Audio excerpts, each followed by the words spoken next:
Okay. Do you Aloha. Kahuna Nobriga, this is Hearing Officer Romano. Aloha to you. I know you cannot see me, but can you hear me? Yes, I can, Miss. Yes, Miss Amano, I can hear you. Very good. And Mr. Sinkin, I'm going to ask that you adjust the microphone so that all of us can hear you.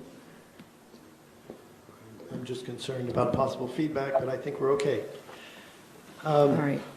The offer of proof? Yes, we're going to treat this witness as though he is here in the room, so follow the same procedure. I understand that you are offering Kahuna Frank Nobriga. I would ask for an offer of proof. I have one, Your Honor, and I'm going to try and be very brief to conserve our time. So Kahuna Nobriga will testify regarding the teachings and practices of the Temple of Lono, the history of the temple, and how the temple is connected to Mauna Kea. Thank you. And he has his pre-filed testimony with him, if anybody wants to ask him about it. All right, thank you. Kahuna Nobriga, this is Hearing Officer Romano. Could you hear Mr. Sinkin describe what he expects to be your testimony? Yes, I did. And may I ask you to please state your name? My name is Frank Nobriga. And Kahuna Nobriga, may I ask you to raise your right hand so that I may give you the oath? I am. Thank you. Do you solemnly swear or affirm that the testimony you are about to give in the matters before this tribunal shall be the truth, the whole truth, and nothing but the truth? I do. Thank you. Kahuna Nobriga, as to your written direct testimony that was submitted or filed some time ago, do you have a copy in front of you? Yes, I do. And how many pages is that copy?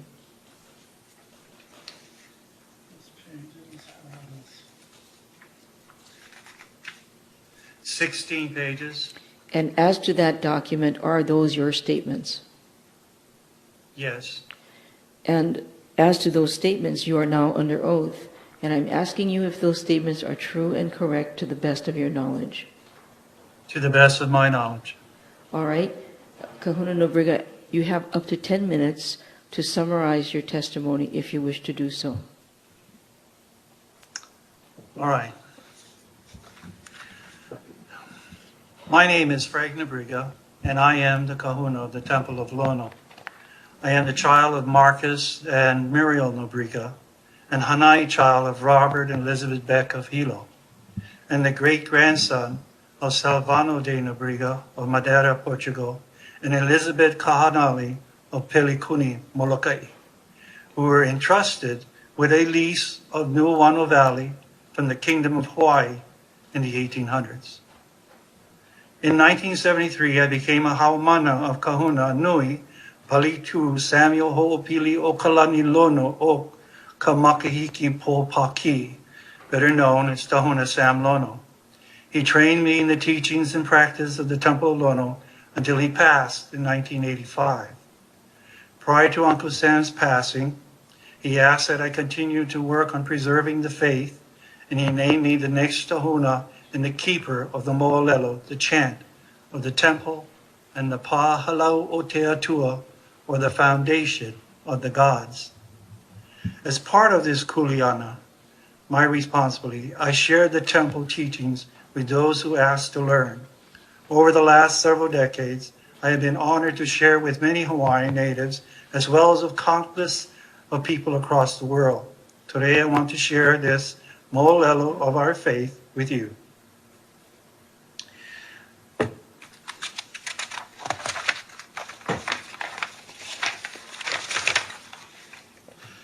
The square, the foundation, is reflected in the shape of our temples. The idea that our temples are just piles of stone without any meaning is false. Uncle Sam taught that just like the square, our temples have 4 corners, one for each god. Our temples are the physical manifestation of our faith of the 4 gods. The first god to the ocean. He tu atea titai otu. O ocean God, you give life, you take life. Very simple, but it is about the first lesson of life, about where we live, about life and death. This God can break stone. We embrace this God. We created surfing. We mapped the Pacific Ocean 5,000 years before anyone else. We were great seafarers. The second God, Kanaloa, is the sun. O sun God, heat the ocean, evaporate the water, the rising of the clouds. The third God, Lono, who I have studied at the temple of Lono. Lono is the earth. He rono he ulu tamea ai o te pohe honua. O earth God, you must provide the staff of life for the world. Uncle Sam used to say that if you do not put the stone in the water, the limo no grow. The fourth God, Kani, the God of fresh water. He tani, tahi te vai te tuihivi. E ruri ita po atu atia te tai utu. Translation. And this is where it is so important to Mauna Kea. Otani, the tears of heaven are alive on earth. It touches the top of the mountain and carves into the stone. He ruri means it meanders back to the sea, creating a circle. The foundation of this square has now created a circle called Mahiola, or Ha, breath, from the ocean to the clouds to the land, back to the sea. The circle continues forever, and Ha gives birth to everything. And from this comes the final symbol, the Aumakua, or ancestral worship. This is the triangle, another symbol of the mountain. The first point of this triangle, we say, Nana Ikikumu, which means to look at the source. Look at the source of these four elements and the source that's created in all, that has breath. Bukui wrote 2 great volumes on Nana Ikikumu. The book that is missing is Nana Ikikumu Hana, which means that you must look at yourself first.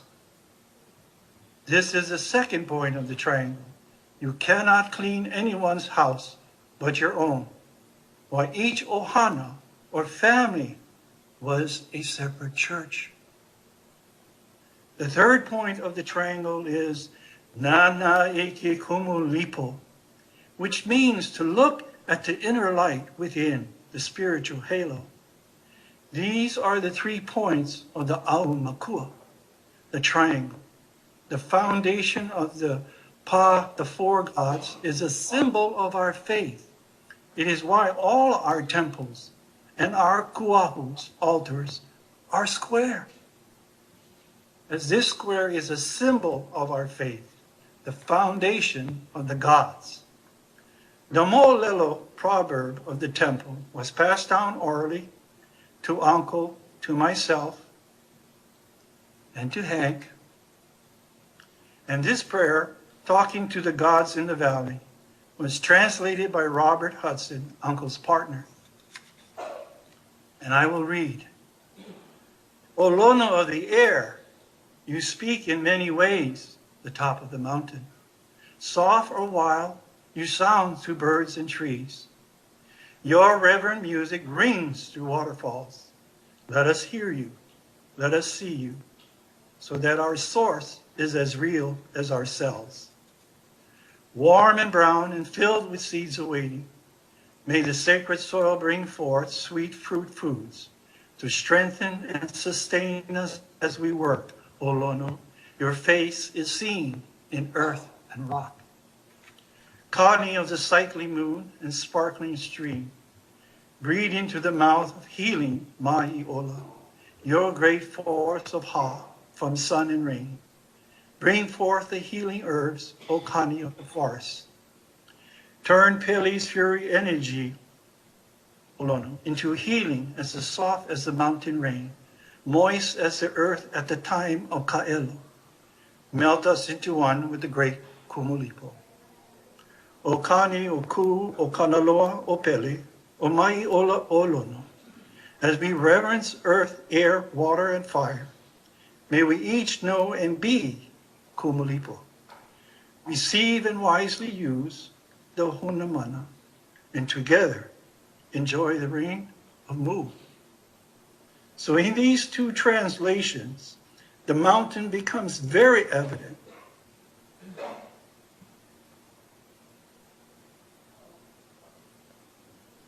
Thank you. I'm sorry, Kahuna Nobriga, the last 15 seconds we were unable to hear you. Could you repeat the last 15 seconds? This is Hearing Officer Amano. Last 15 seconds. The Molel proverb of the temple was passed on orally from uncle to myself and Brother Hank. And this prayer, talking to the gods in the valley, was translated by Robert Hudson, uncle's partner. Lono of the air, you speak in many ways. Soft or wild, you sound through birds and trees. Your reverent music rings through waterfalls. Let us hear you. Let us see you, so that our source is as real as ourselves. Warm and brown and filled with seeds awaiting, may the sacred soil bring forth sweet fruit foods to strengthen and sustain us as we work. O Lono, your face is seen in earth and rock. Kani of the cycling moon and sparkling stream, breathe into the mouth of healing Ma'iola. Your great force of Ha from sun and rain, bring forth the healing herbs, O Kani of the forest. Turn Pele's fury energy, O Lono, into healing as soft as the mountain rain. Moist as the earth at the time of Ka'elo, melt us into one with the great Kumulipo. O Kani, O Ku, O Kanaloa, O Pele, O Ma'iola, O Lono. We reverence earth, air, water, and fire. May we each know and be Kumulipo. Receive and wisely use the Hunamana, and together enjoy the reign of Mu. So in these two translations, the mountain becomes very evident. Rain touching the top of the mountain, Lono. The top of the mountain, say Lono, you speak in many ways. Thank you. Okay, thank you, Kahuna. Mr. Sinkin, I believe you folks will have up until 10:45 to do the initial cross, and then a half hour for UH and TIO. So that's my timing. Okay, so So just so everybody understands that we may not get to everybody. well, Just so they we could ask you to. I'm sorry, just so it's understood among the cross-examiners, not TO and UH, they get their 30 minutes, but among the rest of the cross-examiners, we may not get to everybody. Okay, well, I'm hoping we do if everybody stays focused. Focus, focus, focus. Thank you. So, Ms. Ward? I have no question. Thank you. Ms. Pishota?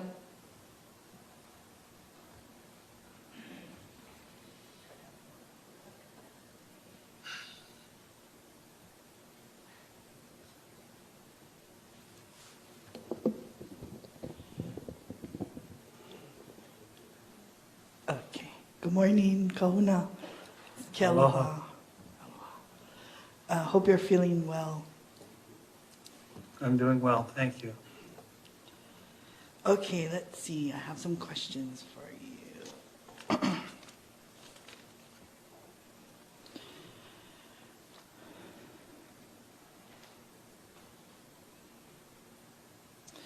You know, I read some of the excerpts in Exhibit L4, and the university had said that the temple rejects the sharing of Mauna Kea.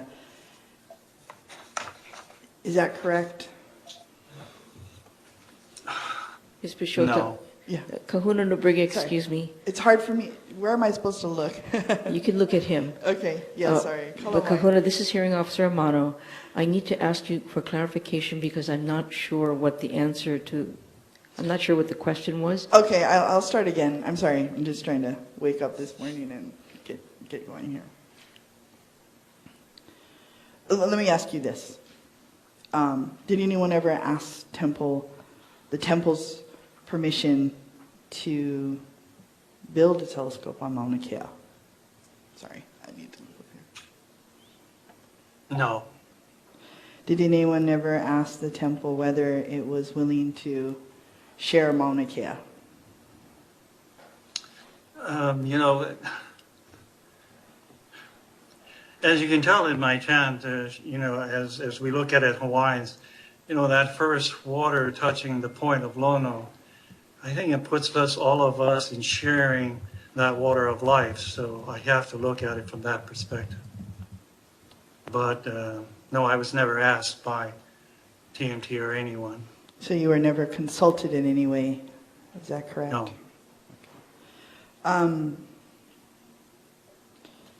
Is the temple fundamentally adversarial? You were accused of that. Well, it was very By the important that I university. present the two mo'olelos, the temple mo'olelo and talking to the gods in the valley. And I may ask anyone in the room, how is that so aggressive? It is about our foundation of life. Are the teachings of the temple focused on being opposed to others?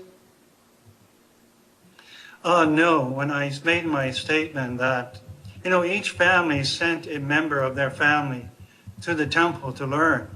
So each family had a doctor, a teacher, and a priest. Why I said that each ohana was a separate church. We had only one Sunday Mass, if you must look at it, and that is the makahiki, when everyone gets the ability to share. If the Amakua presents that we must look at ourselves first, you can understand why the self-study of spirituality is a personal issue. In the Hawaiian culture, we do not discuss religion. We only discuss faith. Religion is a personal matter. Mahalo, okay. Is it your teaching the god Lono is the god of peace? Yes, it is. In the Lono priesthood, they could not take life unless threatened. In the Ku priesthood, they could, because the ocean that they protected was our refrigerator. If you kill that ocean, we have nothing. Okay. And is it partially because they were also the keepers of the pu'uhonua? Yes, the pu'unua. I mean, in Hawaiian culture, when Kiku o Kalani fought to save the pu'unua Ole o Keawe, we're not defending gold. We're not defending weapons. We're defending a garden that provided the staff of life for 7 generations. That is what Kiku o Kalani fought. And the knowledge of that mo'olelo was passed from Kiku o Kalani to Mahea o Kalani, to Paki o Kalani, and to me, and Mr. Ferguson. Were the warring chiefs that came to the pu'uhonua able to make peace? In the pu'unua, you know, being a corporate tour director, working for JBT, and Destination Management Company, you know, I had the opportunity to listen to many cultural specialists across the state and representation. The chief had one responsibility. He had the power of life and death. Okay, so only he could do that.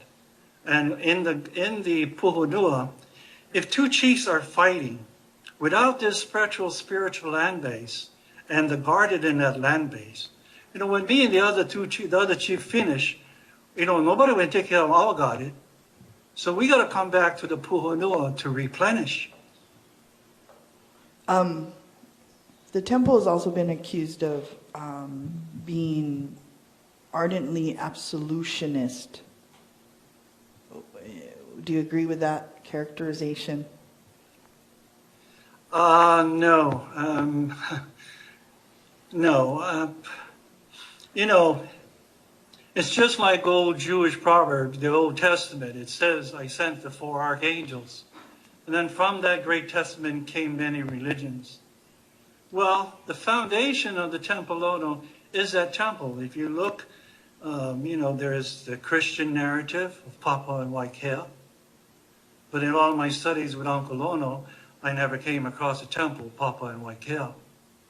But that is a contribution to contemporary Hawaiian thinking. So I would not criticize or say one is better than the other. Just that the opportunity for the traditional faith to stand among any faiths. In my travels across the island, I meet with many couples, and we discuss the issues, okay? So it's not to correct who has the best. It's just now, that the more level of the temple has come out, that we understand that the temples and why they're square is a symbol of our faith. That is very important. It's not as it's written that, oh, these are just piles of stone. We don't know what they mean. Well, with this great Molelo pass from the last Palitus to hold that, and it's an honor that this generation was given that.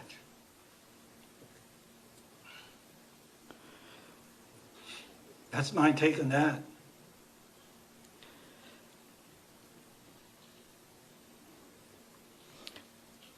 Just a moment. I know you can feel it.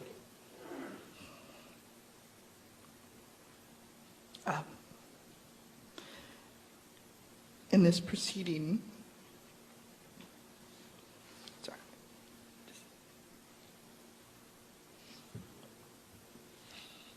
Take a deep breath.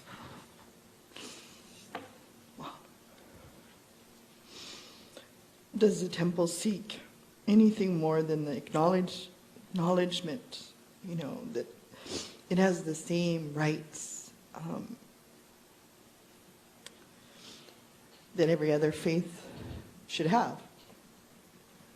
Well, in one of my teachings, I'm a corporate tour director with a handle of Fortune 500 companies that come to Hawaii. A lot of times I've asked to give lectures, especially when you're sitting in the Manele Bay looking across the bay and seeing the temple and the Kauahu up there. So once I had the opportunity to lecture about that.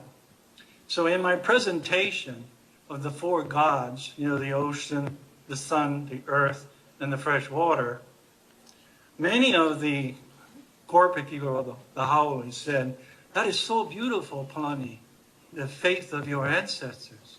But isn't there 20 more faiths in Hawaii today? My answer to that was great because I said, yes, there is. But there is a major difference between those 20 faiths and the faith of our ancestors. Our faith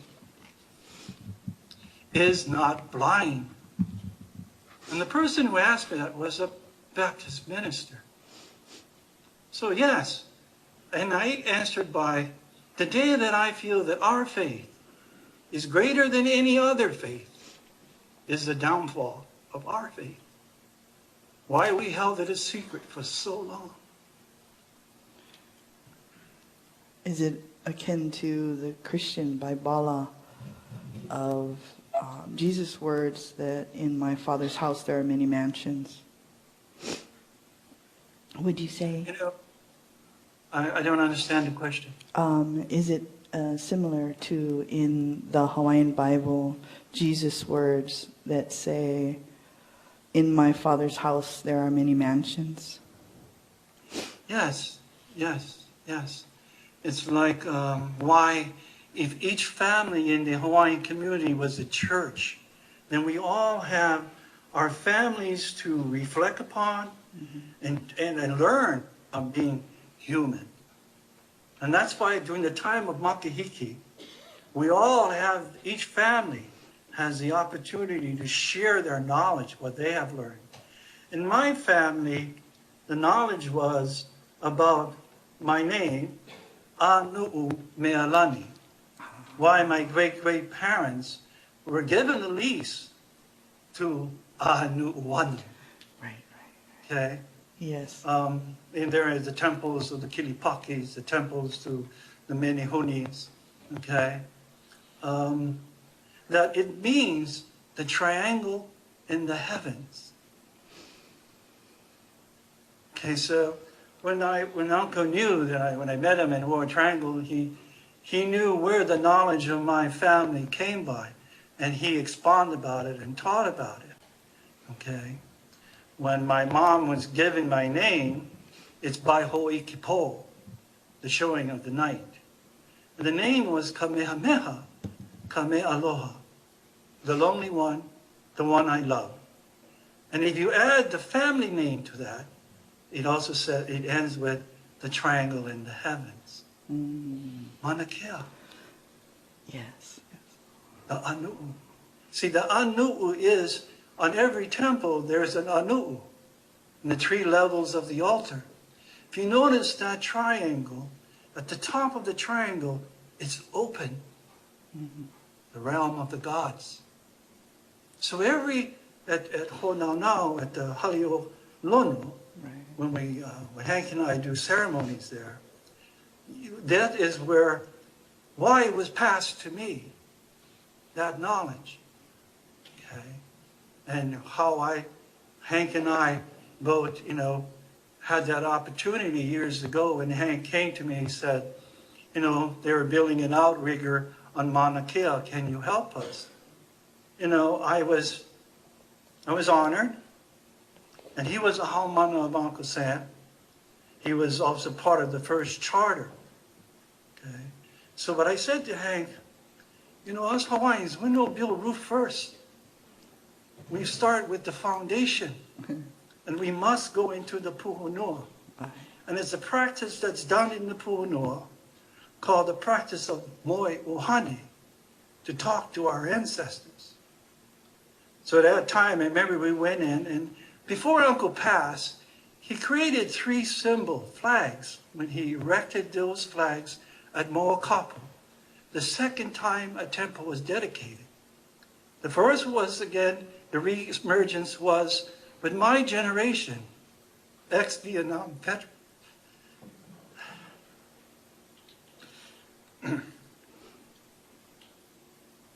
Who came back from a war. You see, for the local boy in Vietnam, all those people look like auntie and uncles. And then to come home, and my first trip with Uncle Harry Mitchell to Kaho'olawe. Yes. We were all stated at Malai Harbor, and that night we could hear the bombing at Kaho'olawe. And they were going to stop the bombing that morning when 4 o'clock when we left the harbor. So for me as a Vietnam veteran, many of us who sought Uncle at that time, there was many questions. Do we have a religion? Do we have a faith? I remember walking to the valley and saying, Uncle, what? We get religion. He said, boy, when you come up that trail, you saw the hell on the left. I said, yeah. You saw the head of Laulapao on the right. Yeah. That's your church where you stay. So that started the great quest of myself, Mr. Ferguson, to understand not cultural practice to reenact historical moments, to understand that we were a people of faith and that these temples were not just piles of stone. If every member in the community lifts a stone to build a square, then every family had the knowledge of the 4 gods. And that temple stood in time immemorial as a symbol of our faith. Kahuna Nobriga, this is Hearing Officer Amano. I'm very sorry to interrupt you. But I need to ask you to listen carefully to the questions and answer them. There are a lot of people left to ask you questions, and we're on a time limit, and I'm sorry, we certainly don't want you to be overtaxed as well. So if you could please answer the question directly, that's going to help us all. I will. Thank you. Ms. Pishota. Okay, yeah, thank you. Mahalo. The university has said the problem with the fundamentalists, and I'm quoting, the problem with fundamentalism in religion, any religion, is its intolerance and inability to compromise. What do you... No, Okay. no. This is Hearing Officer Amano. Ms. Pishota, Yeah. where did you just quote that from?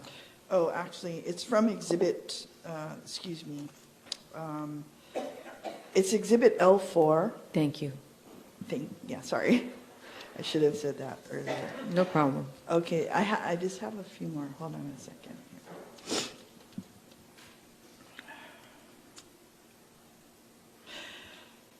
Is one of the principal teachings of the temple is that the existence of life on this planet requires respecting all the natural elements. Would you agree?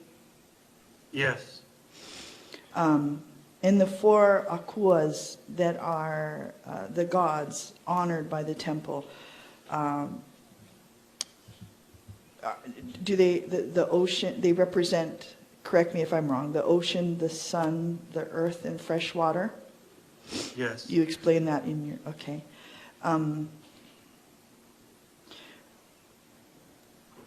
The university has said that the fundamentalist religions, and I'm going to quote that again, I believe it's from, Exhibit L4.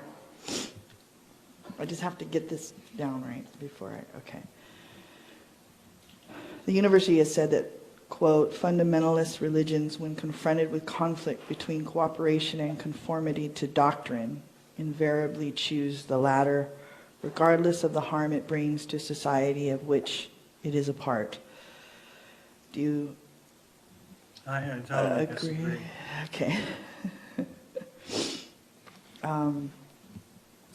As related to Mauna Kea, did representatives of the Hawaiian faith just choose to pick a fight with astronomers, or was conflict created by ever-increasing encroachment of the expansion of astronomy into the sacred space, if you will? I mean, how do you perceive that? Were we picking a fight with astronomy? Are we against astronomy? Or were we just trying to protect the sacred space? I've been a very close fan of Rubelite Covena Johnson, Yes. and I know she sat on the board at Imiloa. Okay, so I've had many conversations. And her background is what you call astrological anthropology. Mm-hmm. So I think that should answer your question. Right, okay. We're not against it. Yeah. Okay. So, with the 13 telescopes and numerous additional buildings already imposed on Mauna Kea, do you think that Native Hawaiian community has compromised enough with astronomy? They're up 13. I think we're 0, aren't we? Yeah. Okay, that's one way to see it. Do you believe the temple's opposition to the 30-meter telescope stems from conformity, from a, how do I want to say, a conformity to doctrine? Is that, do you understand that question? I mean, it might be hard to, I didn't phrase it right. Repeat the question. Well, do you think the temple's opposition to the 30-meter telescope stems from a conformity to doctrine? When Ka'ahu was put on the mountain, okay, there again a symbol of our faith. Okay, so that is more where the temple, becomes involved, because here we have a faith. I mean, let's understand, the University of Hawaii first religion class was 1978, Kaikadal Hall. I think the university started in 1909, if I'm not wrong there. Yes. So no, I don't agree with that. Okay. Has the temple done anything in recent history that you can think of that has harmed society? No, the chronological order of the temple's history, first the rededication of the temple in Hakiawava when, Emmett and George were arrested, and Emmett Aluli was Uncle's hamana at that time, and he was an intern at the Queens. And when Emmett came, crying that, it was over, the battle was over, I think that's when Uncle Ono said, no, it's not. I can get you on the island, and because I can rededicate the temple, our faith. And, for our generation, we didn't understand that. We understood what Aloha Aina was. But most of us didn't realize that Sam was teaching Hawaiian religion at the university summer extension at that time, along with the Tibetans and Buddhist monks. Oh, okay. All right, would it be fair to say that the temple has been harmed by the destruction of the kingdom itself and or the suppression of the temple's faith? Can you clarify that question a bit more? Well, is it extreme for us to sort of, I'm not sure if I don't know how to say this so well. Let me see.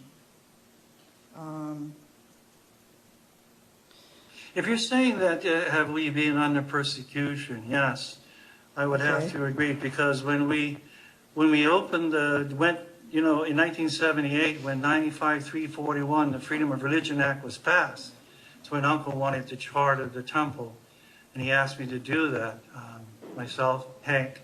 Right. And that had to do with, because he said, now that we open the temple at Kaho'olawe, if my people want to go to the temple, what? They only can go to Kaho'olawe when the temples exist across the state.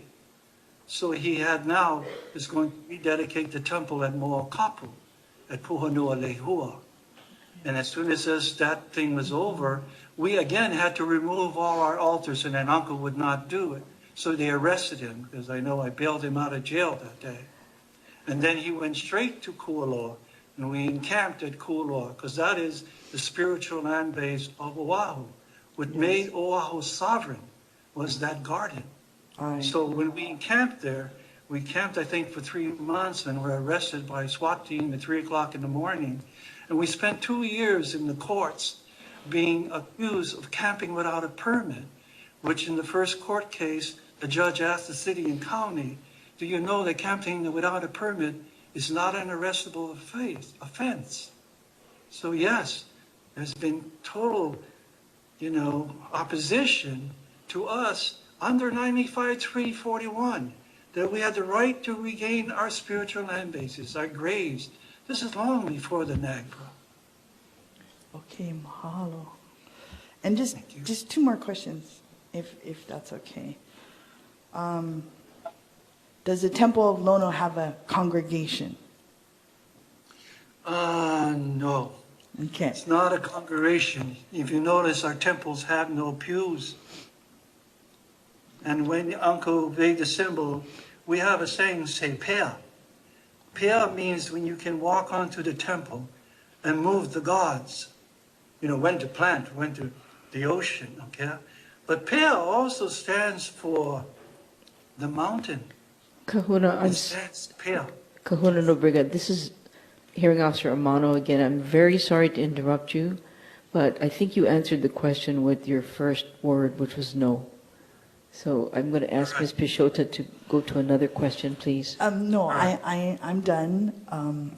And thank you so much. And aloha and blessings for your healing.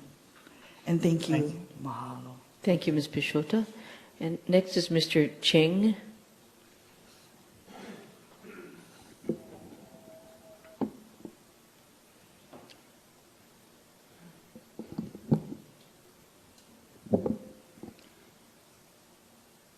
Good afternoon, Kahuna Nobriga. How you doing, Mr. Cheng? Good to see you. I'm assuming that it's afternoon where you are. Yes, it is. In Ms. Pishota's cross-examination of you, the name Kekuokalani came up. Yes. Who is Kekuokalani? Kekuokalani was the kahuna to take Heva Heva's place. Kekuheva was the kahuna at that time, and Kekuokalani was to take his place. I see. When Kahumanu was forced, being pressured by the church on idol worship, and not only that, but you have to understand that period of time that foreigners are coming in and also taking from that great garden of 7 generations. I see. And that's why. Okay. So Kekuokalani is the kahuna. Okay, thank you. Is he the person whose wife was Manono? Yes. And she stood on the battlefield with him. I mean, I don't know if we've talked about the battlefield, but they were engaged in battle with the establishment, so to speak. Because when the ships, foreign ships started to come in and they needed to be resupplied, you can understand if you have a very well-balanced garden. And we must understand that the Pu'uno Keawe ran from Honokahau Harbor to Kealakekua Bay. I see, okay. So Kekuokalani and his wife Manono were engaged in war and they both lost their lives. Is that correct? They were engaged in the battle to save the Pu'uno, yes, and lost their lives. Okay. Are you acquainted with the name Kukailimoku? Kiku Keilimoku. Kukailimoku. Kukailimoku. Yeah. Well, in my it was. I'm talking about they were talking about the war god that Of was Kamehameha. given to Kamehameha by Alapai. Yes. Okay. You are acquainted with that.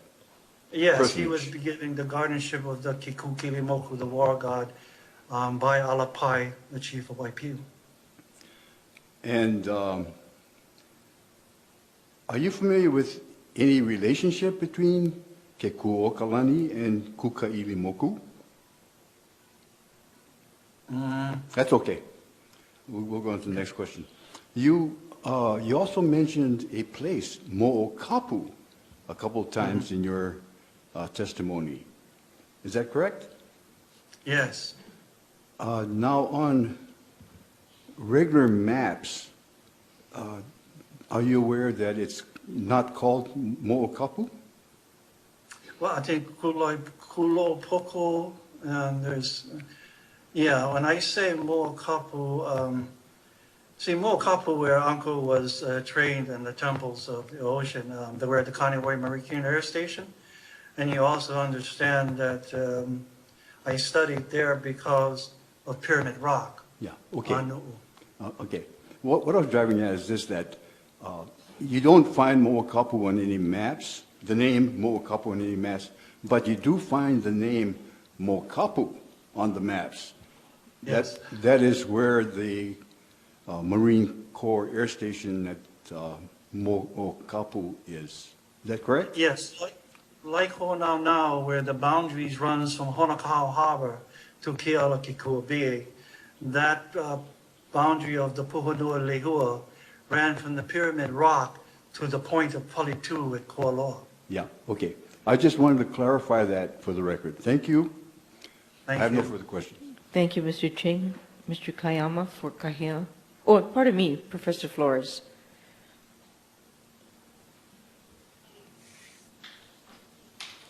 Hello, Mr.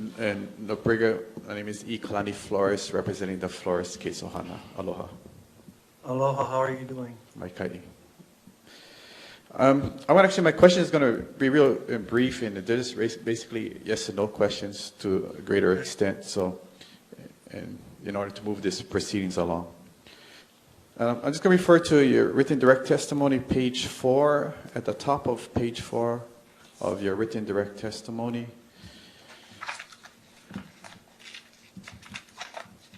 And I guess I'll start off with, and there's a question posed to you. So, do you consider the university's attack on the traditional faith as part of a long pattern of suppression? Yes. Okay. And throughout this proceeding, has the temple tried to repeatedly to bring up this attack on the Temple of Lono? Can you repeat the question? That's right. Throughout this proceeding, has the Temple of Lono tried to repeatedly bring up this particular attack upon them? Yes, we have. And throughout this proceeding, has the Temple of Lono been denied the opportunity to challenge the accuracy of the university's attack? Yes, we have. Okay. And where did this long pattern of suppression begin? Well, we try to make it simple, Kalani. Our faith is a land-based issue. I think I submitted a 24 page to the Supreme Court. And how does the state own the land under our church? Okay. So, and then moving on to another set of questions is ancestral worship an essential part of the traditional faith for the Temple of Lono? Yes, in ancestral worship, there's 5 areas. Ho'omanamana, Akualele, Unahiapili, Ana, Akualele. So there are 5 areas of ancestral worship that was lost, but those are the 5 essential areas of ancestral worship. And is this ancestral worship essential because ancestors are the ones who bring life to those alive today? Yes. You know, it's like in Buddhist, when I do my lecture on the 4 gods, and I have translators when we need Japanese translators, and a lot of them come up to me after that lecture and say, what you just said is Shinto. It's Shinto. And in Japanese, in the Asian, in Buddhism, it is about ancestral worship, isn't it? And so, based upon your experience and knowledge and with other religions, ancestral worship is found amongst other cultures. Is that correct? Yes. And it's also found amongst other indigenous peoples. Is that correct? Of course, yes. Okay. Is it also essential ancestral worship because ancestors have the knowledge of how to properly live on this planet? Well, that's where we gain the knowledge, you know, and ancestral can be, you know, when they pass your grandmother, your cousin, but, you know, with us, it goes all the way back to Kinolao, animal. In ancestral worship, many people in ours say, oh, Pele is a goddess. And when I used to say that in my teachings, Uncle used to correct me. And he said, no, she's not a god. And I said, Uncle, but, you know, she destroys. He said, yeah, Pele destroy everything, lava, everything. But if Lono and Kani rain on her, the forest grows. So there's a definite definition between gods. There's only 4. And Pele is the first Amakua, like female, and then Mano, male. Okay. And did missionary-inspired laws make ancestral worship illegal? You know, that's a tough one, but the Moikalohi law covered many things, you know, stealing, liquor, and everything. But yeah, I think when Uncle forced Mahia Lono, when he was teaching with Mahia Lono, so was my dad, Kalani Beck, that, you know, the question was asked, how come you never helped the Queen? How come you guys never helped? And the point was, Mahia said, we could not. And it wasn't until McManus wrote her book on Lao Lapa'au that one of Uncle's Halmanas, doing research in the archives, found the Mo Koleo part of that Mo Kolohi, that law that banned ancestral worship. And then, so did traditional Hawaiian faith, including the Temple of Lono, go underground to avoid persecution from these particular laws?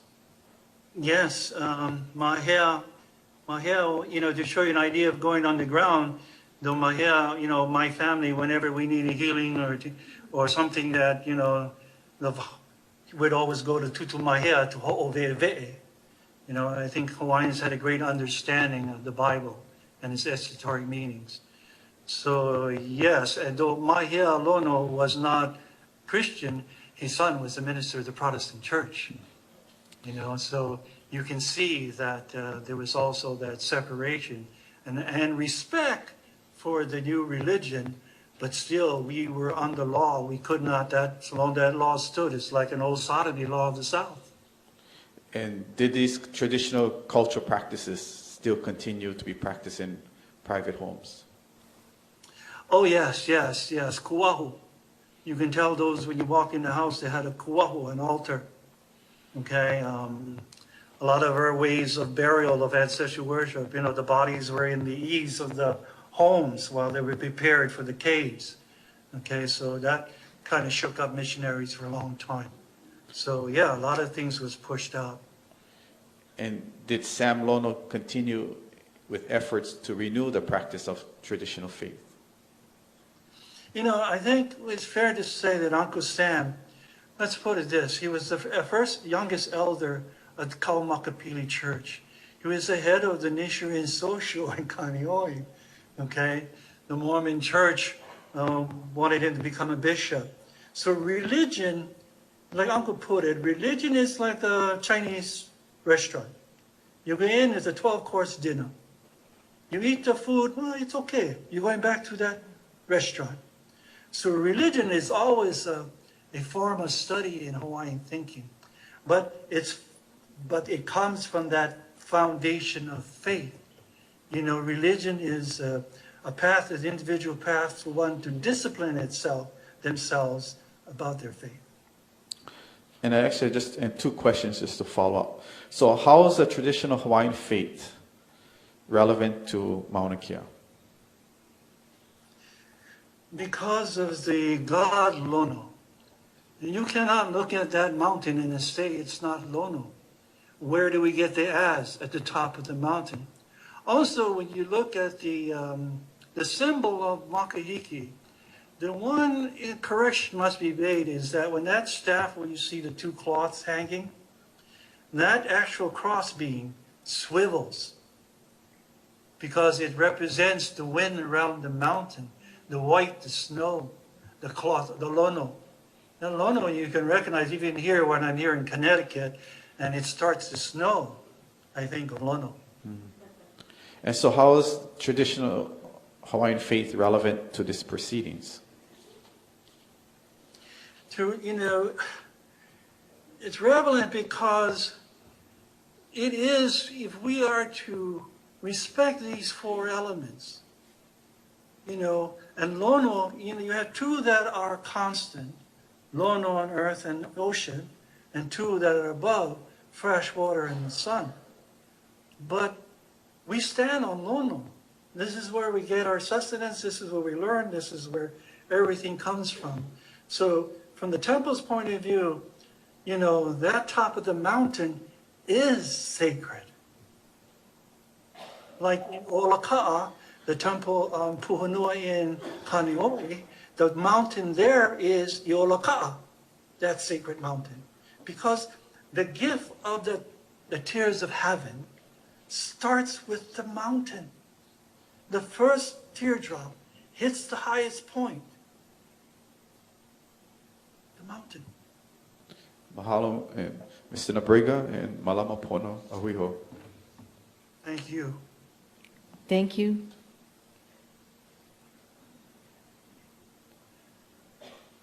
Mr. Kayama for Kahia.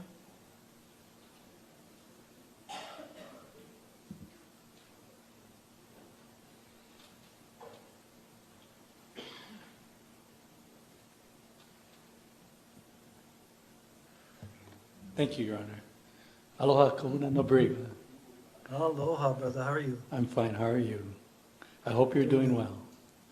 Doing good. I just have a few questions, and they will be mostly direct, so it'll probably be mostly yes or no questions. Okay.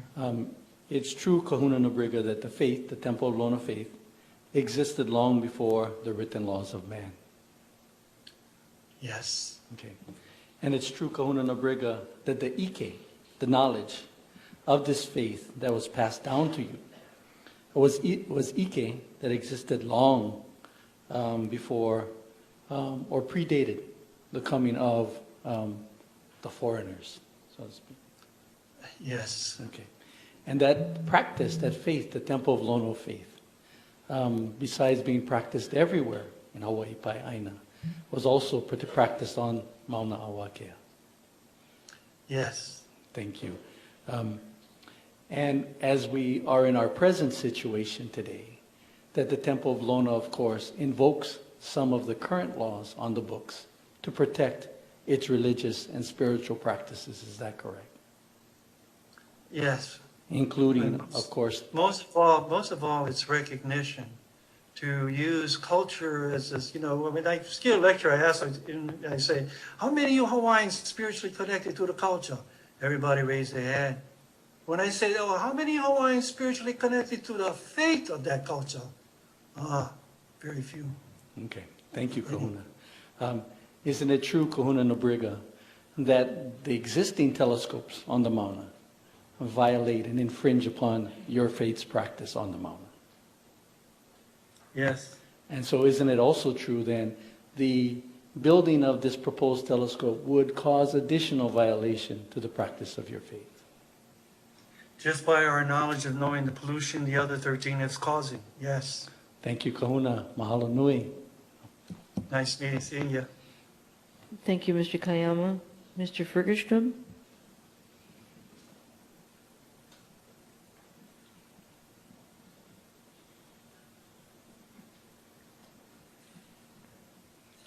Good morning, Frank. Very How nice you to see doing, you. brother? How you doing? I'm doing okay. You're looking very good. Thank you. I'm going to pass cross-examining you because we have a very limited amount of time, and I want to have the opportunity for other petitioners to cross-examine you, as you and I are on the same page. Well, I'd like to also take this time, Hank, that you had a great part in asking for this to come forward too. So mahalo. Thank you, Frank. Aloha. Thank you, Mr. Fergerstrom. Ms. Kihoy?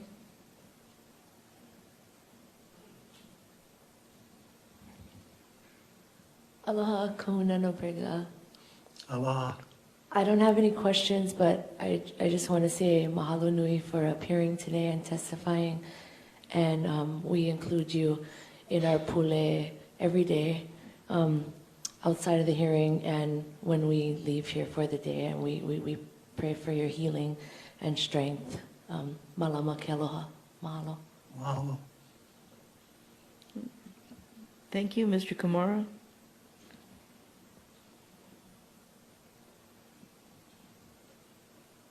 No questions. Mahalo for your testimony. Thank you. Mr. Ashida?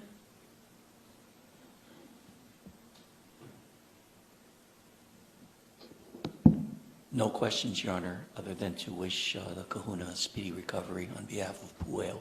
Thank you. Thank you. Mahalo. Mr. Kanaile?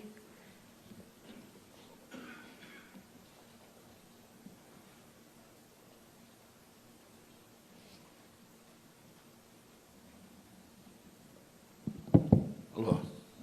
Hey, cuz. How you doing, brother? Okay.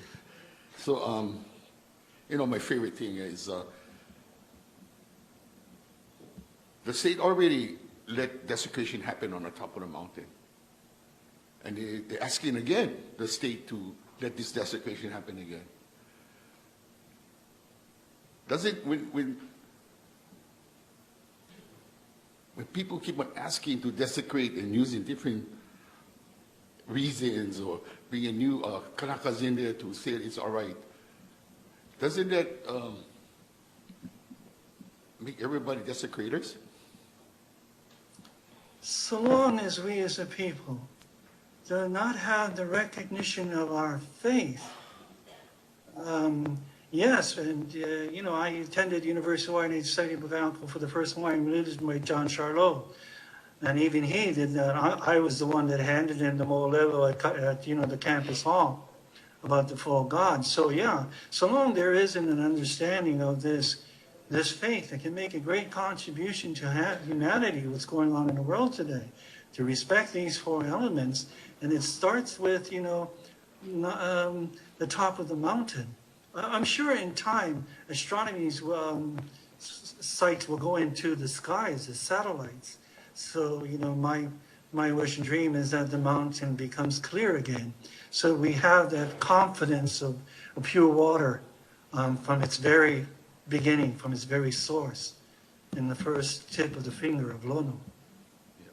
Would you say that geodesical drilling into the body form of our God is a desecration also? Mm.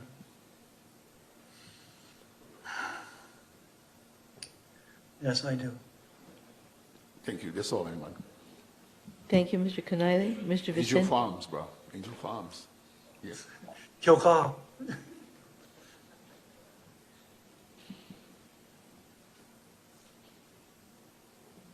Dwight Vicente. Good morning. I have no questions for you. Thank you for your testimony. I wish you well. Thank you. And I wish you well too, sir. Thank you, Mr. Vicente. Mrs. Freitas.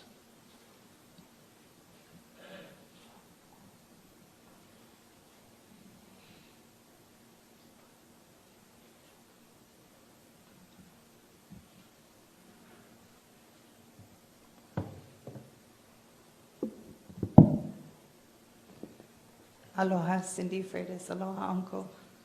Aloha.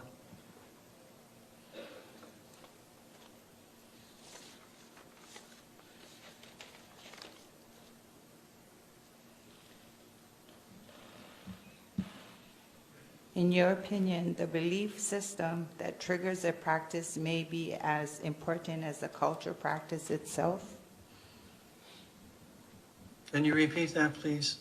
In your opinion, the belief system that triggers a practice may be as important as the culture practice itself?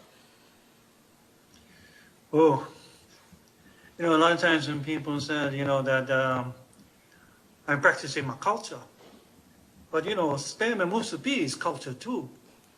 So sometimes we have to clarify when we talk about culture.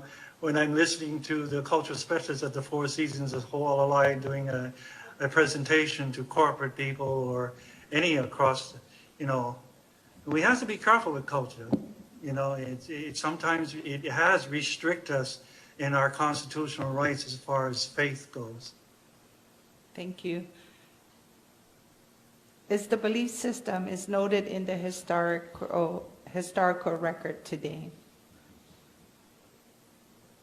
such as the Kumulipolipo, ancient chants, archaeologists' findings, those type of resources?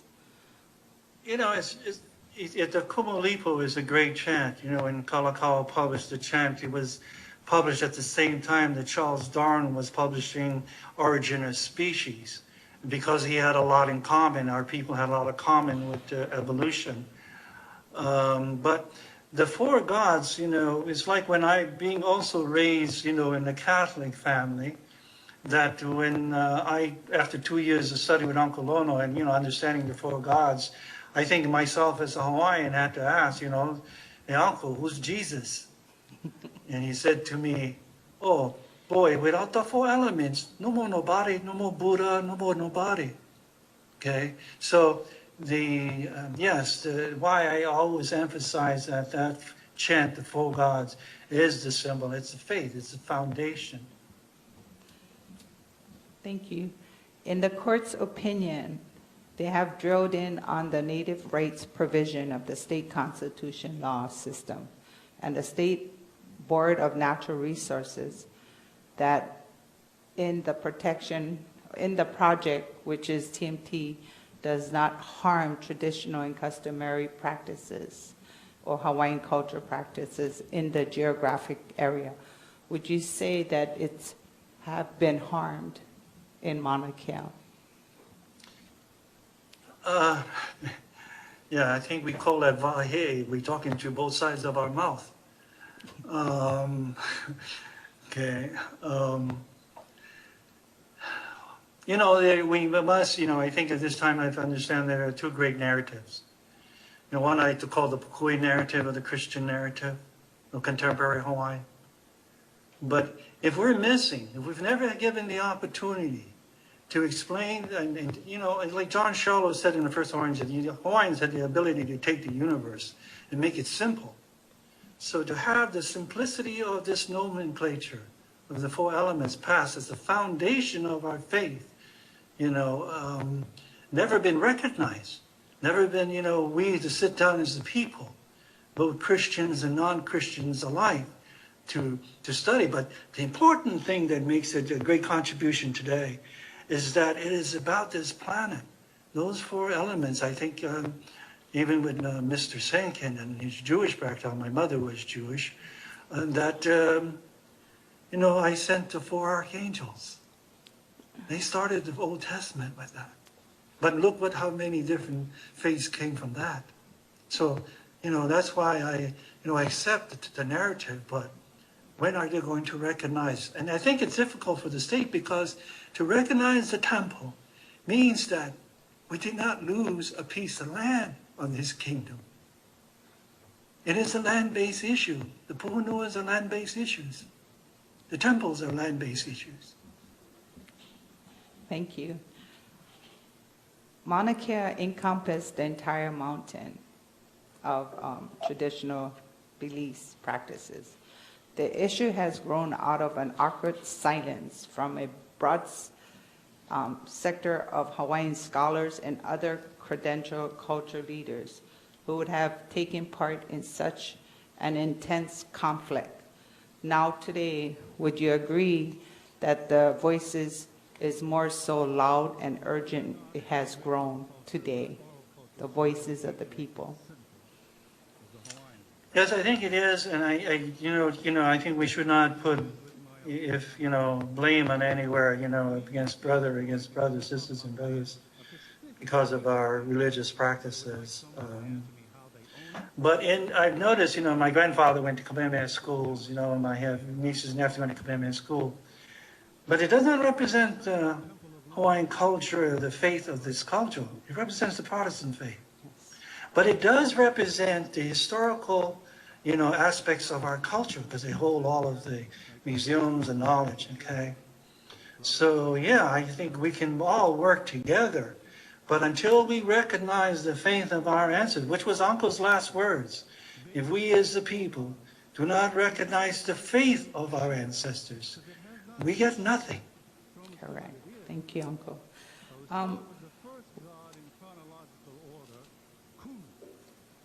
Would you say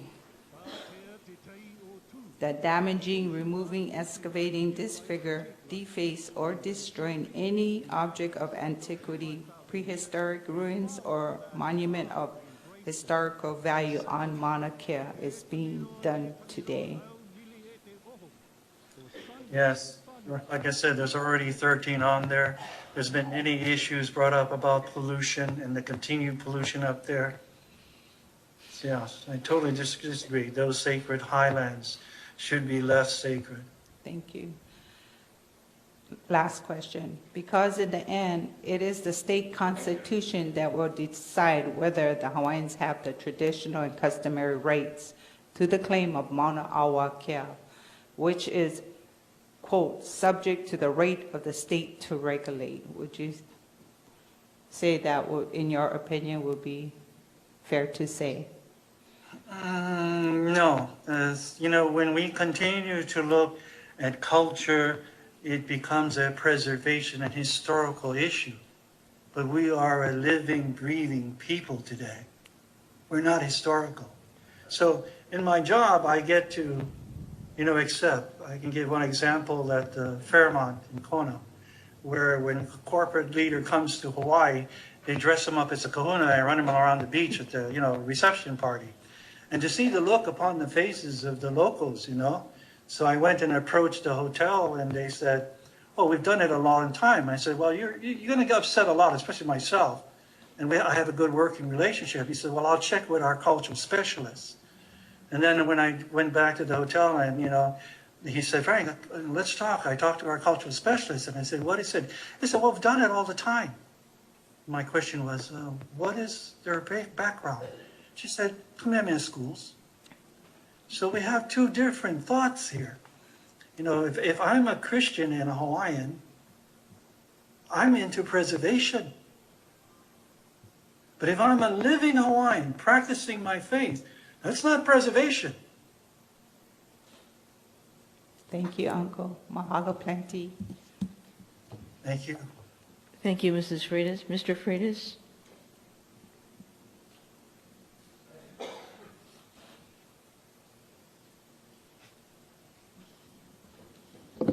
Aloha nui loa. Aloha, brother. How you doing? How you feeling? I'm hanging in there. How you doing? I'm good. I'm still under threat, duress, and coercion. I just wanted to thank you for all your kokua, and I pray that you continue to get well and better, that we get to see you back in our group here.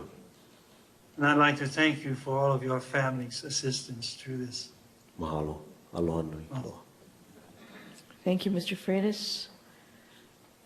Are there any other cross-examiners before we go to the UH? None noted by the parties. Mr.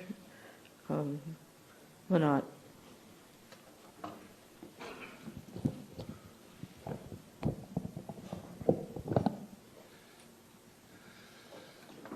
Good morning, Kahuna Nobriga. Good morning. My name is Pete Manat. I represent the University of Hawaii Hilo. I wanted to clarify what some of the roles are for people who have been associated with the Temple of Lono. Do you have any actual members of the Temple of Lono? The Temple of Lono... excuse me, Kahuna Nobriga. Mr. Ferguson. Excuse me, Kahuna Nobriga. So what you're clarifying, what is... Hold on a second. Yeah, Kahuna Nobriga, this is Hearing Officer Amano interrupting. I apologize. I want to say to Mr. Manat two things. One, I believe that question was specifically asked and answered. The answer was no. And also, if you note in the right bottom corner of the screen, that's what Kahuna Nobriga is seeing. So we need to, you're so tall, I think he doesn't. Yeah. I just want you're a handsome guy. All right. I see him. Yeah, now you see him. Well, I'm not sure if your glasses are working, but thank you anyway. Okay, well, Your Honor, I think he indicated that there was no congregation, so I just wanted to clarify if there were persons in some manner associated with the Temple of Lono. So if I could clarify the question that way. That would be fine. Okay. So, Kahuna Nobriga, are there persons associated with the Temple of Lono? When I was studying with Uncle, there were many different students. But first, you must understand, when you study with a kahuna, the student picks the teacher. And when 95-341 was created, and Uncle wanted to charter it, and he asked me, can we gather to charter it because we're going to move to open the temples. There are a lot of my college colleagues who were non-Hawaiian that got involved with it. And one of them wanted to, while we were doing this, wanted it to make always suggested to Uncle to go nonprofit. Let's do it nonprofit. And Uncle was adamant, no, And then after Uncle passed, we were together, all of us, but at that point, some of the members were, again, interested in nonprofit. But you understand under the 501c that we cannot fight for our faith or political issues here. So some of those people involved wanted to create the Temple of Lono more as a nonprofit 501c, which I, at that point, removed myself as kahuna. Okay, but when it comes to practicing, when we go to the temple, we don't go to the temple as a congregation. It is an individual, because if you have the knowledge of the four gods, You build your own temple. You know how to make a square. You know how to put a koahu, a table house. It's just the same as a gohonzu.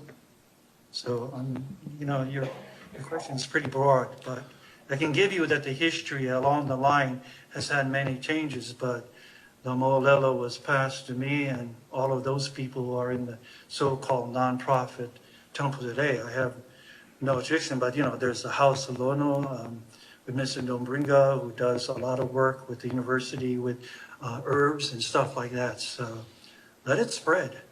Well, So when you say you go to the temple, is there a specific location where the Temple of Lono has a meeting place? No, it's not. Let's go back to what I said earlier, that each family was a church. Each family had the knowledge of the Temple of Lono. It was a basic nomenclature. Why we discuss faith. Religion is a personal matter. All right, so just so I'm clear, there's no specific location where the Temple of Lono holds practices, is that right? It's called the Honua. All right. It's called Honua. So whenever Hank and I have a meeting, it's getting into, communicating with our ancestors, and that's why we gain access to the Puhonua. And whenever we go in there, the park always tries to make us sign a permit saying, are you coming under the First Amendment? Well, we won't sign that because you should not ask me about my faith. All right, when you say Hank, you meet in great groups are at the Puhonua. when you say Hank, are you referring to Mr. Fergstrom? Yes. All right. So how would you describe his connection with the Temple of Lono? Is he a member, or what is the term that you would use for somebody who participates with you in the process of worship through the Temple of Lono? I don't understand what you're getting at here. So could you repeat that again? Yeah, I'm simply trying to understand. For instance, let's say you and Hank Fergstrom decide to worship in some manner. Okay, all right, guys, listen. Hank Fergstrom has a kuahu in his house. Okay? How he worship and what amaku is on his altar and how that's his personal business. I have a kuahu in my house. You see, it's like the example. If I'm a konahiki, what I put on my altar is what? Nemo, fish. But if I'm a person and I put on my kuahu is taro, different religious practice, but we share the same faith. All right, so is it primarily home-based worship or altars that you're involved with? Most Buddhists have a home-based base and their gohons in the house in the old traditional way. And in my house, it is an altar in my house. Whenever food is brought into the house, it is placed on the altar. We're always thanking the gods first. Also, it creates a positive energy in the home where we create holy oil and all of those things that have been passed down. It's on that altar. All right. So are there any places outside of the home where you would create something like an altar or an ahu for purposes of worship? When I go to Kaho'olawe, I will put a koahu up, and all that consists of is a stone with 4 stones under it. So long you represent the 4 corners, so that when I eat or take offerings, I can put that first. If you ever had the opportunity to go into Iolaka'a and see the great taro patches, the huge walls there, every corner has a kuahu, an altar, so that first pickings of the taro will go to that altar to the god first. So it's very personal. I see. So other than Kaho'olawe, is there any other place in the Hawaiian Islands where you have constructed an altar or ahu of some form? Kaho'olawe was the emergence when Uncle went to get a ku'ula. I remember Dr. Emery came up to the valley so he could take a picture of that ku'ula that we're going to use to dedicate the temple at Haki'oawa to Ku, because it's correct chronologically to open the temple of Ku, which Uncle did. And then the second point after that, in 1978, with the passing of 395-341, was the opening at Mo. But remember, for us to have when we were And my generation, ex-Vietnam veterans, were fought back tooth and nail about accessing Kaho'olawe. We couldn't get on. But once the letter was written by Bob Hudson to the Navy, saying that we're coming under the First Amendment, our freedom of religion, the Navy opened up. Excuse me, Kahuna. Mr. Sinkin is standing to make a point. Actually, just in observing physically, I see a little bit of weakening coming. So I would just encourage you to keep your answers nice and short so that you don't overtax yourself. Thank you, Lenny. Please continue, Mr. Manat. All right, so I think your answer, if I'm hearing you correctly, is that there is no other altar outside of Kaho'olawe for the Temple of Lono. Is that right? No, I'm not saying that. So tell me where else you have an altar or an ahu other than Kaho'olawe. Mr. Howard, every temple in this state is square. It represents that faith. So what's your point? Well, I just need to have sort of a geographical explanation for how you would describe the altar that you're talking about.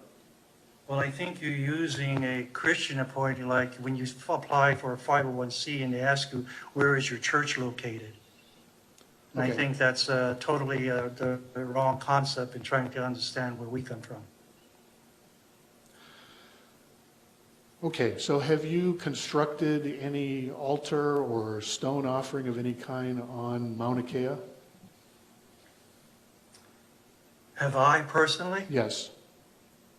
I know members have, other people have, but not me personally.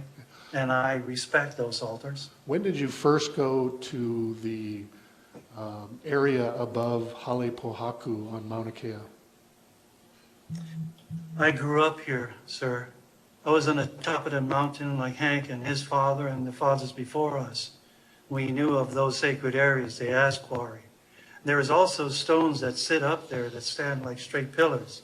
And that was used for, we have on the Lono Temple, there is also, it was always a pinnacle rock.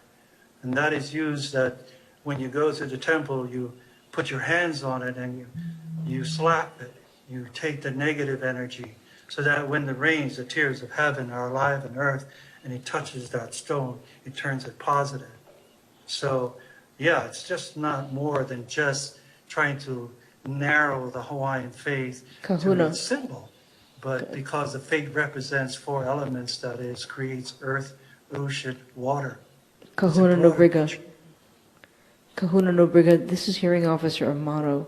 I have to ask you to focus on the question and answer it, because we really need to have that focus and to be efficient about our time with you. Can you do that, please? I will try. Thank you, Ms. Amano. All right, Mr. Manat. Have you performed any religious practices of any kind on the summit of Mauna Kea? Repeat the question. Have you personally performed any religious practices on the summit of Mauna Kea? I have in the past. Have you gone down to the northern plateau area and performed any religious practices? I think you're directing where my religious practices should go, sir. Well, that's my question. If there's a way to answer it that can answer. Then I won't answer that. So you can't describe it from a geographical perspective, is that correct? I think my question or my answer, you notice that we accept the whole mountain. You can't have a valley in Puhuanoa without that whole mountain and the rain that comes from it. So you're kind of losing me in how you direct this. Does your personal beliefs include tolerance for any construction activities on Mauna Kea? Not when you say that the area is sacred and that all of these sacred points like that, and then you're going to take a D9 bulldozer and bulldozer it. No. All right, now Ms. Pashota asked about whether the Temple of Lono had participated in any of the earlier consultation efforts for the TMT project. Do you recall that? I think she asked me if I was asked. Yes. No, Okay. no. From TMT or from the University of Hawaii? From anybody. I understand your question. Why anybody? Well, let me ask you this. Have you read the final environmental impact statement for this project? There's some parts of it, but I wouldn't say that I have a great command of it. All right. Did you read the parts that reference comments submitted by individuals who may contest or challenge the TMT project at the EIS stage? No. During the 2008 to 2011 period, did Hank Fergestrom have any role in representing the Temple of Lono, as far as you're aware, in the consultation process? I think you have to ask Hank that. All right, so you're saying you're not aware of that, correct? No, I'm saying that you should ask Hank that. So I assume your answer is no, you don't know if he had any consultation effort? I know I had a consultation with Hank on many issues, clearing through the time of the outbreak of why we gained access to Haliokeawe, to talk to our ancestors and to pray. And also you got to understand Hank's position in the temple. You know, we call him Kahuna Kukaihuli. I mean, he likes to stir. You need someone to stir things. So I think you should ask Hank. Well, did you ask Mr. Fergestrom to be the spokesman for the Temple of Lono in submitting testimony and comments in connection with the EIS project, or the TMT project? Repeat the question. Did you ask Hank Fergestrom to be the spokesperson for the Temple of Lono in submitting comments for the TMT project? No.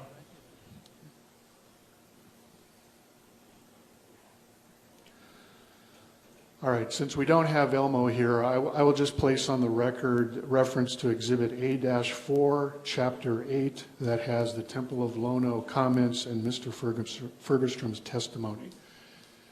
And I have no further questions, Your Honor. Thank you, Mr. Manat. Mr. Ng or Mr. Ono?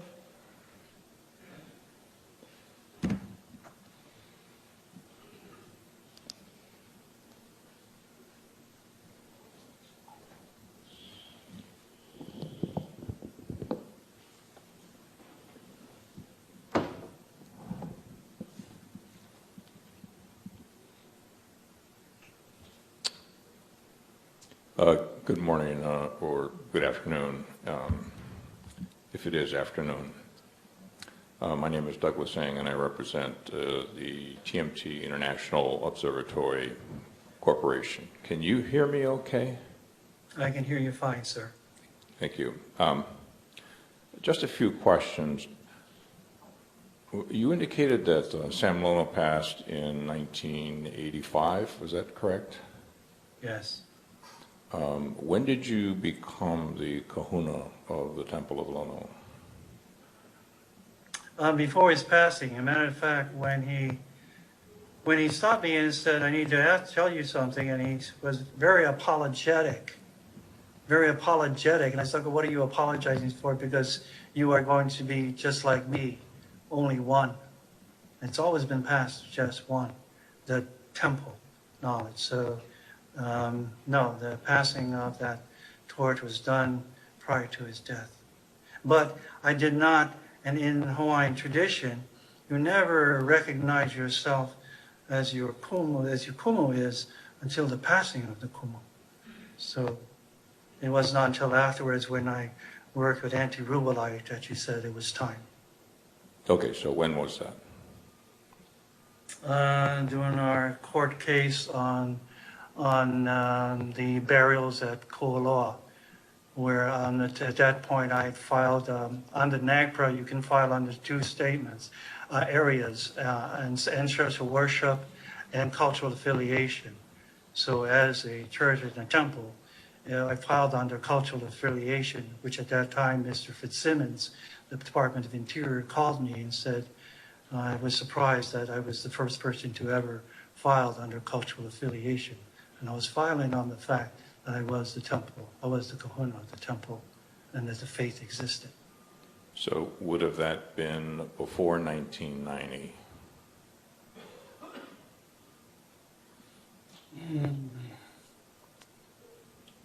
I would have to look it up. I can't just pull it out the top of my head right now. Okay.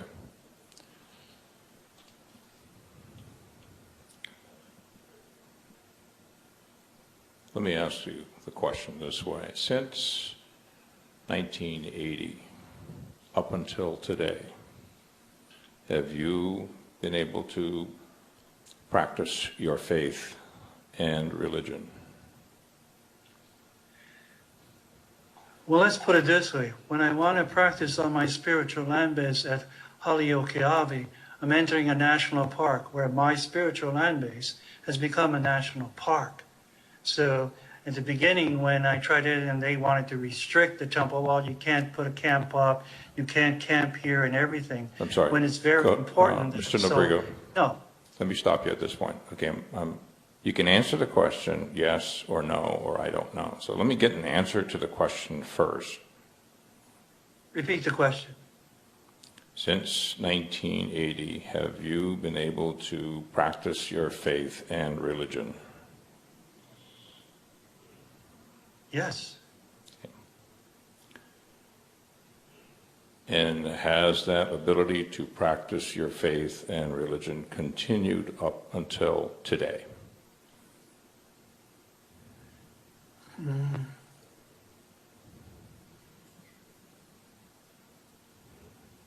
That's a tough one, sir. Because is my faith recognized right now, or just my spiritual culture? I mean, we got the cart before the horse here. Do you practice your faith? Every day when I open my eyes in the morning and I close it at night. Do you practice your religion? When I open my eyes in the morning and I close them at night. So the answer is yes. Yes. To both questions. What's that? To both questions. Your answer is yes. My answer is yes, but you must understand we're still under my spiritual land base is a national park. So when you say, oh, Palani, you get to practice your faith. Really? I get to practice personally, sir. But when it comes to the state, I have been arrested for it. Okay? Many of us have been put in jail. So I think you have many hairs in that question. Well, I'm only asking you and your practice and your ability to practice, not that of others. Yes, but when you use the statement faith, and I don't know of any state agencies that recognize our faith today, our traditional faith, it's kind of a hard question. Well, you talked earlier about the difference between religion and faith. You explained that difference, did you not? I explained that faith is your commitment, and religion is a commitment or discipline of your faith. Okay. So like a Buddhist, if you're Christian, then there's many different religious aspects of Christianity in the practicing of their religion, sir.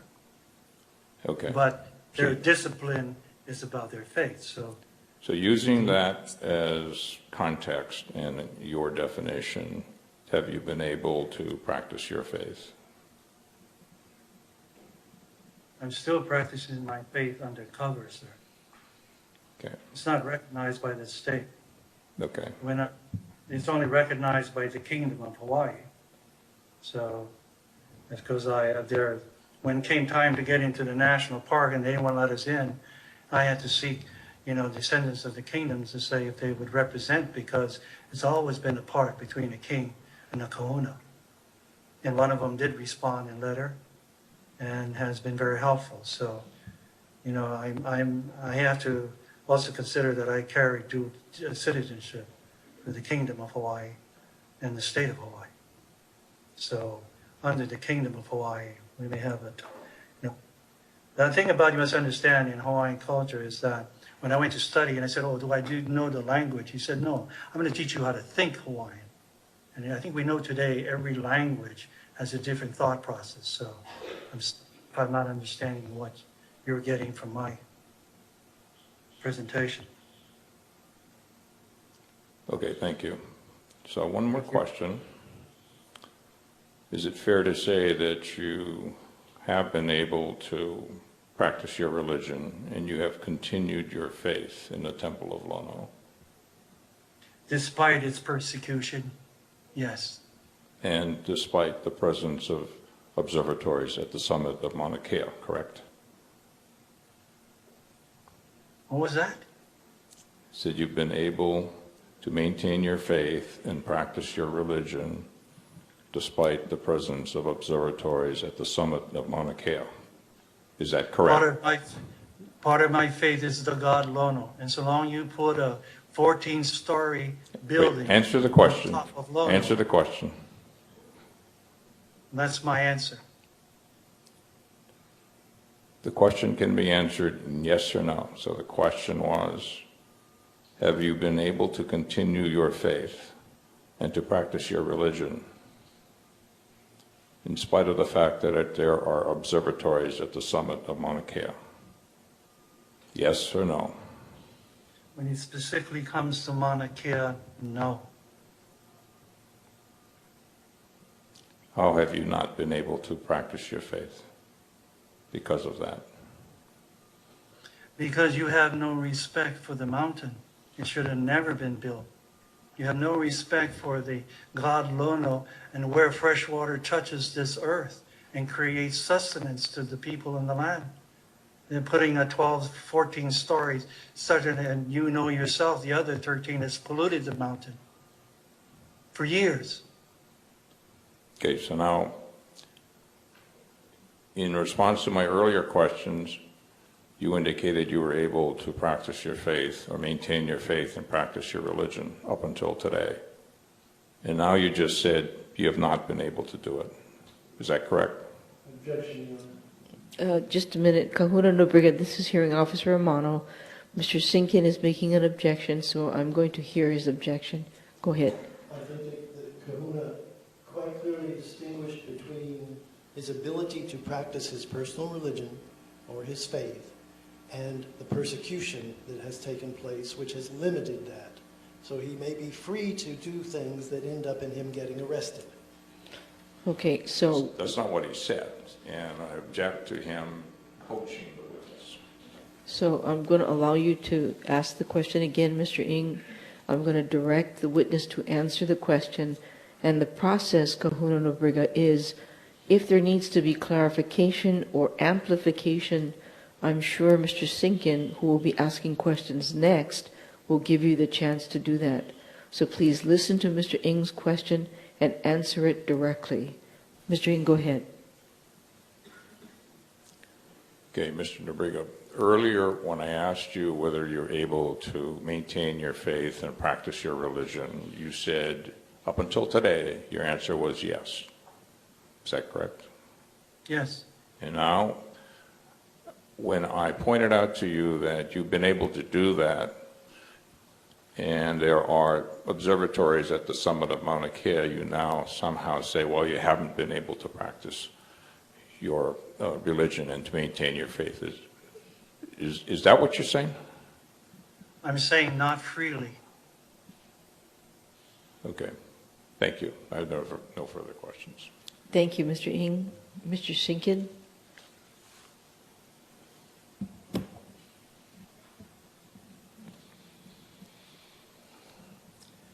I just want to be real clear about what just went in that discussion there, all right? So when you open your eyes in the morning and you see the earth and you express thanks to the earth, is that you practicing your faith?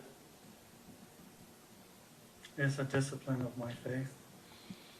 And so you're free to do that every morning when you get up. Is that not correct? That's correct. Now, if during the day you chose to go to a previous pu'uhonua and try and reopen that pu'uhonua and rededicate that pu'uhonua, would you face the possibility of being arrested? Of course. So when you were asked about whether you can freely practice your faith, would your answer be no? Yes, it would be no. Thank you. That's all I have, Your Honor. Thank you, Mr. Sinkin. Kahuna Nobriga, please take care. This is Hearing Officer Amano.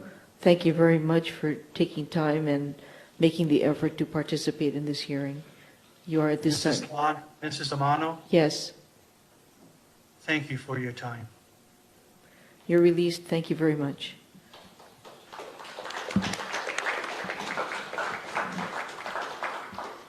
And Your Honor, if we could take maybe a break in place or wherever you are, I can take this equipment out of here. I was going to take a 10-minute recess, and then we're going to recommence with Ms. Trask from yesterday. All right, 10-minute recess, please.